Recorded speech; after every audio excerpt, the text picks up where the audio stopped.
साईनाथाय नमः। साईं बाबा को साष्टांग नमस्कार करते हुए इस वीडियो की शुरुआत करते हैं। साईं बाबा अपने भक्तों की मनोकामना पूरी करने के लिए सदैव तत्पर रहते हैं। उनके चमत्कारों की संख्या से ही पता चलता है कि साईं को अपने भक्तों से ज्यादा कुछ और प्रिय नहीं है। साईं बाबा का व्रत इतना सरल और चमत्कारी है कि इसे कोई भी सच्चे मन से रखे तो उनकी सारी मनोकामनाएं पूरी होती हैं। साईं बाबा का गुरुवार व्रत रखने से कार्य सिद्धि, वर प्राप्ति, वधु प्राप्ति, खोया धन मिलना, जमीन जायदाद मिलना, व्यापार में वृद्धि, परीक्षा में सफलता, ऐसी कई सारी मनचाही इच्छाएं बाबा पूर्ण करते हैं। तो चलिए इस व्रत को रखने के सरल नियम जानते हैं।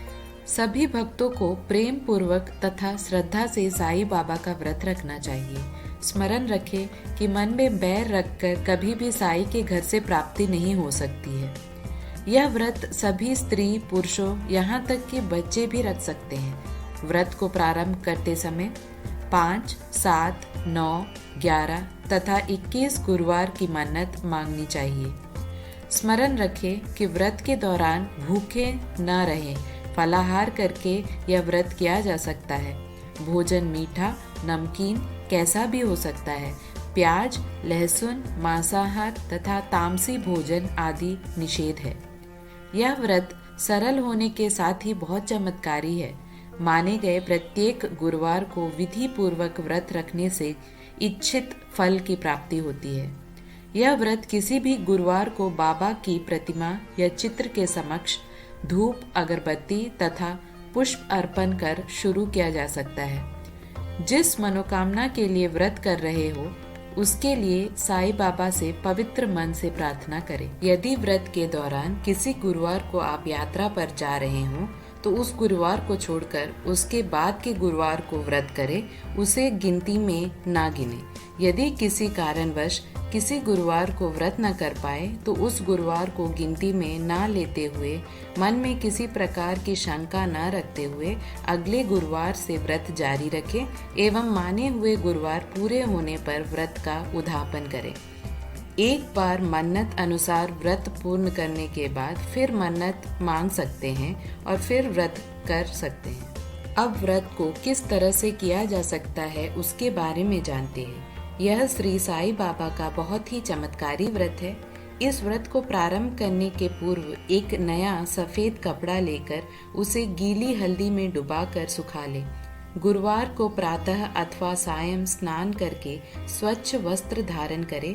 तत्पश्चात पूर्व दिशा की ओर स्वच्छ कपड़ा बिछाकर एक आसन रखे एवं उस पर साईं बाबा की मूर्ति अथवा चित्र स्थापित करे। अब साईं बाबा को चंदन या कुमकुम का तिलक लगाएं, ताजे पीले फूलों की माला चढ़ाएं, दीपक जलाएं एवं अगरबत्ती, धूप बत्ती भी लगाएं। इन तैयारियों के बाद साईं बाबा के सामने बैठकर पहले से तैयार हल्दी वाले सूखे पीले कपड़े में एक सिक्का रखकर जिस कार्य सिद्धि के लिए व्रत कर रहे हो उस कार्य को निर्विघ्न पूरा करने के लिए साईं बाबा से सच्चे मन से प्रार्थना करते हुए सिक्के को कपड़े में लपेट कर गांठ बांध दे। अब आसन पर विराजित साईं बाबा के चरणों में उसे रख दे। अपने मन में अपनी सामर्थ्य अनुसार 5, 7, 9, 11 अथवा 21 गुरुवार व्रत रखने का प्रण रखे। यह सभी कार्य सिर्फ प्रथम गुरुवार को अपनी मन्नत मांगते समय करना चाहिए। बाद में प्रत्येक गुरुवार को विधि पूर्वक अनुसार केवल व्रत कथा को पढ़ना चाहिए। प्रत्येक गुरुवार को व्रत प्रारंभ करते समय साईं बाबा के किसी भी व्रत पुस्तक को पहले नमन करें। तत्पश्चात बाबा की तस्वीर, मूर्ति पर कुछ फूलों या पंखुड़ियों को अर्पित करते हुए श्री साईं अष्टोत्तर शत नामावली का पाठ करें। ये किसी भी साईं बाबा के व्रत पुस्तक में मिल जाता है।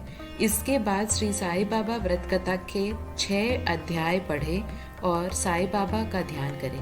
आरती द्वारा कथा समाप्त करें और प्रसाद के रूप में घर में बनाई खिचड़ी या मिठाई अथवा फल सबको बांटें एवं स्वयं ग्रहण करें। श्री साईं बाबा का व्रत विधि बहुत ही सरल है।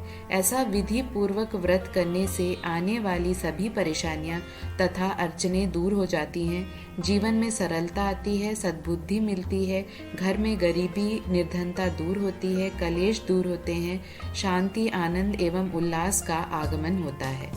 अब व्रत के पूरे हो जाने पर किस तरह से व्रत का उद्यापन यानी व्रत को खोलते हैं उसके बारे में जानकारी लेते हैं। मन्नत के गुरुवार पूरे होने पर व्रत का उद्यापन करना चाहिए। इस दिन गरीबों को भोजन कराना चाहिए एवं पशु पक्षियों को भोजन डालना चाहिए तथा पूजा के सिक्के को देवी स्थान पर रखे अथवा जल में प्रवाहित कर दे। व्रत करने वालों को जो सुख, शांति व लाभ प्राप्त होता है उसमें और वृद्धि करने तथा इच्छित मनोकामना को पूर्ण करने हेतु व्रतधारी को चाहिए कि वह अपने स्नेहजनों को भी इस व्रत की महिमा समझाए। इसके लिए जो भी आपने साईं बाबा के व्रत का जो पुस्तक आपने खरीदा है उसमें से 9, 11, 21 ऐसे ही कुछ पुस्तक अपने परिवारजनों या नहीं तो स्नेहजनों को बांट दें। जो पुस्तकें बांटनी है उसके आवरण पर श्री साईं बाबा के चित्र पर तिलक लगाकर श्रद्धा पूर्वक अपने स्वजनों को दे। विधि के व्रत रखने एवं उद्यापन करने से आपकी सभी मनोकामनाएं पूरी हो जाती हैं। आशा करते हैं कि साईं बाबा इस व्रत के माध्यम से सारे साईं भक्तों को मन चाहा आशीर्वाद दे और उनके ऊपर अपनी कृपा दृष्टि बनाए रखें। ओम श्री साईनाथाय नमः।